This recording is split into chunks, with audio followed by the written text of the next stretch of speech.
It's just really cool to just like have a garden in your school. Like not many schools have that much, so yeah. You can connect with children on many levels, and it could either be through the arts or through sports, but there's also growing and being out in the environment, and that can relate, children can relate to that. I just think it's really critically important for kids to understand where their food comes from and to develop passion at a young age for something that could be an aspect of lifelong learning. The chef in the classroom I think is awesome because, like I said, for kids to understand where their food comes from is critically important, but then to see how it goes right from like the planting of seed in the dirt to the meal on your table brings it full circle. Children in today's world don't eat healthy. That's my opinion, and I think that for whatever reason they have to learn at a young age how to care for themselves and know what's nutrition and what is not. So I think if the fruits and vegetables that are coming out of gardens are cooked properly and they know how to do it, some basic techniques, that they will take it home and do it and eat that way instead of fast foods. The fact that some of the features in the garden are custom built so that they're accessible to all of our students is very, very important. We want our students to feel they're our students, not that they're different, not that they require any special attention. And when a whole class can go out to the garden and a student who's in a wheelchair can go with them and do the same things they're doing without any additional help or support, it's very important. That pumpkin white? Yes, that pumpkin's white. You want to go check it out? I know these I have a couple of students who it's very limited on what they can say. So as we come out here and we look at the pumpkins and we pick things and we found a huge squash or cucumber, they start to say it again because they remembered it, they touched it. Other times I've found that digging in the dirt and pulling the weeds, they like it. So they'll say more or they'll sign more.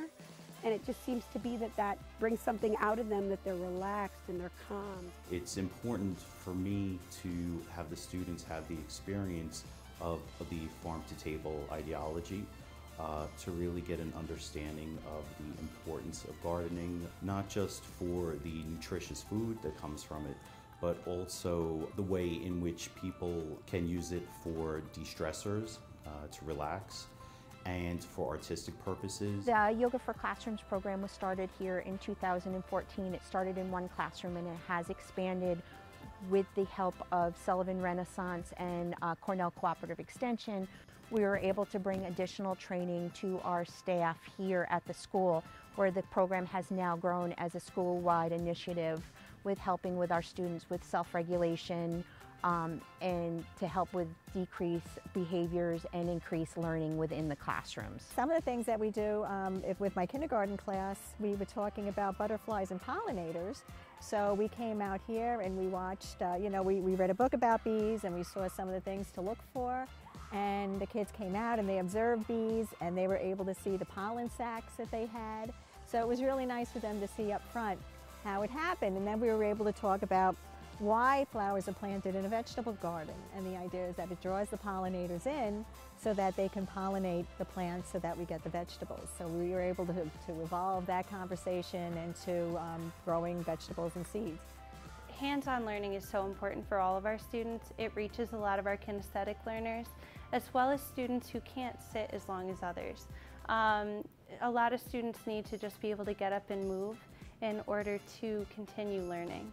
So that's where the garden really comes into play, where we can teach them things in the classroom that then they can apply to real-world situations. Having the kids actively involved in building the garden and going out and actually harvesting stuff, planting stuff, and then also seeing that food that they're growing on the cafeteria side of things, I think that it's really part of that getting people involved and getting them to kind of take ownership of this place as a whole instead of it just being a school that they go to.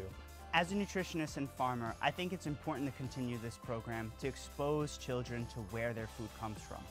It provides them with an understanding and knowledge of how important it is to eat healthy and what foods can provide for them. They feel the difference when they eat fresh fruits and vegetables. It nourishes their bodies with what they need.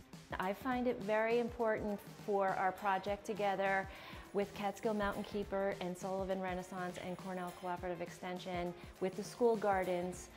The kids love the school gardens, and it brings together the farm to school efforts that we do, and also healthy eating and access to fresh fruits and vegetables.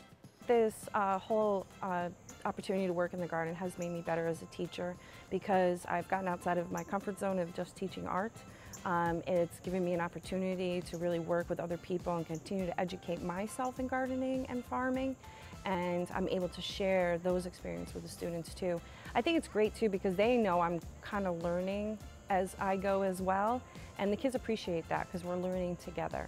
The edible gardens have led to other things that they're doing in the school with the trails, learning, classrooms outside in the woods. I mean, it's all very exciting, and I think it's very valuable for the children. My favorite part of the garden is that it's just a peaceful place, and I like that like it's just like a seed or a bulb, and all you do is water, sun, and then boom, all of a sudden it's a flower. Like, I think it's cool that it turns from a seed to a flower. It's like magic, kind of,